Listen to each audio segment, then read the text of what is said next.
Hello and welcome to Nick's Armchair Musings number 3. This time I'm just going audio because when I do videos the file sizes are enormous and it takes quite a long time to process all of that and create a video and link it to my WordPress blog, etc. So I'm using a new piece of software, well, newish to me anyway, called Audacity, which is an open source piece of sound recording software. Good for podcasts and things like that. Also recording music, whatever. Anyway, I'm using it for my reflective blog, and this is in response to assignment 2.4, which is my reflective practice journal. In this assignment, I'm asked to reflect on the SAMR model of using technology in teaching. The SAMR standing for substitution, augmentation, modification and redefinition. I'll just briefly explain what those are and then I will attempt to apply those principles to my teaching. Substitution is the use of a new technology to replace a task that you do in your teaching using a different tool, a new technology, a tool or technology to essentially do the same task but in a different way, using technology. So you substitute the old technology for the new technology. Augmentation is similar, however, in using a new technology there is some sort of increased functionality in using that new technology. So essentially it's the same thing but with benefits, with bells on, if you like. Modification means that you're able to redesign parts of a task that you would set, or an activity within your teaching, because of the increased capability of the tool or technology that you're using. And then finally, the R for redefinition is where a completely new task becomes imaginable because of a new technology or tool. So you can do things in a completely new way, or things that you couldn't do without the technology beforehand. Okay, I'm going to go through this relatively briefly because I'm aware that my previous armchair musings have taken best part half an hour or more, so I'm going to try and do it in less than 10 minutes.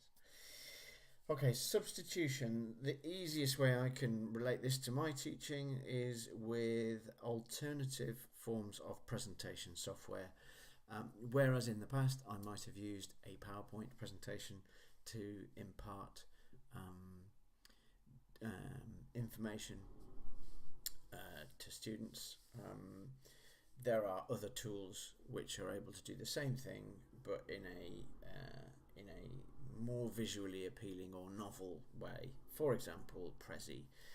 When I first saw Prezi being used by a gentleman called Tom Cox from Trinity St David's, came to do some staff development with us, I thought, wow, that's really different. That doesn't look crap like PowerPoint does. And I was really impressed. I'm easily impressed, maybe, but it moved differently. It magnified in or zoomed in, zoomed out. It was just a visually more appealing way of arranging the information on the screen. Took me a while to have a go myself, but I can now present my stuff in a visually more interesting or dynamic way. You can also do the same thing with a piece of software called Sway, which is Microsoft Office, part of the Office 365 suite, which I'd like to have a go at as well.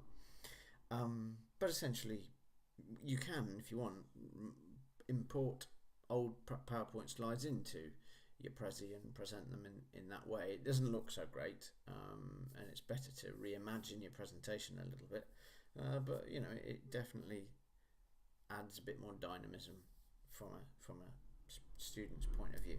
So that's substitution. The augmentation, the example I would use is probably Nearpod.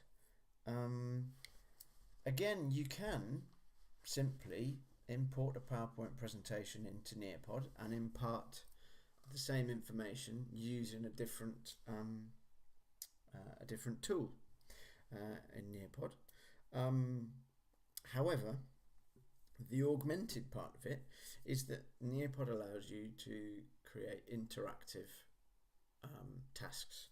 So you can introduce a quiz into a presentation, so that instead of simply being passively looking at presentation slides, then you can ask your students to answer questions on a slide or a topic or what have you, and you can get instant interactivity and feedback from your students, which augments the task that you're doing.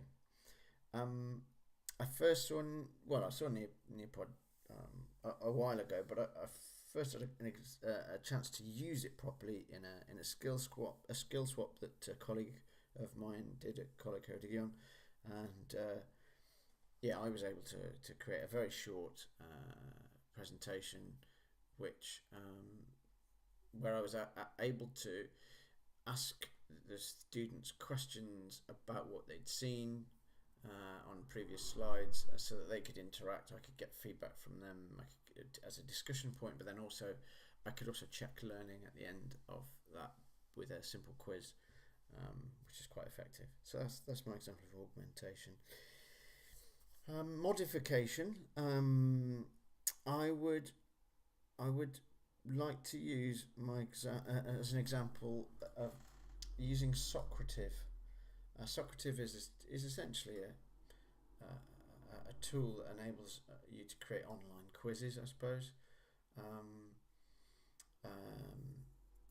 You can do multiple choice, you can do long answer, short answer, true, false type of questions, and you mix those things up within a quiz. And I recently realised that I could redesign the way I approached a lesson using Socrative, because I could show the progress that students were making, the progress of the entire class on the screen as they did the quiz, so they could see their progress, if you like, compared with other people. And then also, because of the kind of reporting function of Socrative, it summarises, in one screen what everybody's put down as a response. I could actually go through the individual responses or selected responses and discuss those with the class as a whole, in a much more effective way than simply having the students do the quiz and look at their own answers. Because they were able to see one another's on the screen, and where we were able to talk about it, I could do sort of immediate diagnosis where necessary, and also use student answers as examples for the others to learn from. So I think that was a good example of the way in which a technology or a tool has enabled me to modify the way that I would normally do that kind of lesson. My example for redefinition, i.e. making something completely new imaginable, would probably be the way I've been able to use OneNote. Again, it's part of the Office 365 package, the OneNote Online. I've done this with A-level students in particular, because they are able to sort of take a bit more responsibility for their learning than lower level students. And what worked really well was that if I took a big task, what sometimes is called a fat task, and to break it up and to give each individual student a responsibility for a part of that task. So for example, if I'm analysing critical approaches to a Shakespeare play, as in different critical approaches throughout sort of the history of criticism of Shakespeare, I could give one critical approach to one learner, one critical approach to another, one to another, and they were able to work on separate pages within OneNote online, do their research independently, on a computer, in a different room, and yet collate their research into a notebook that they could all see and all benefit from in terms of their revision. So they would go away, they'd research independently, and yet collaborating on a task. They're just linked pieces of a bigger task. Come back to the session, and we would go through the work that they'd done, and it was automatically available as notes to the whole class, so that they could revise from that. And additionally, it would enable me to edit what they'd done or add my own ideas and thoughts based on the things that they'd written. So that level of collaboration, that ability to collaborate sort of instantly and provide a permanent record that was shared and available for those students thereafter, was enabled me to redefine the way that I would teach that kind of thing. It's possible to do that without the technology, that kind of jigsawing approach. That's not new, but the instant sharing and the sort of storing of that in a shared digital space has redefined the way that I can teach that subject. So that concludes my reflections for this third part, based on the SAM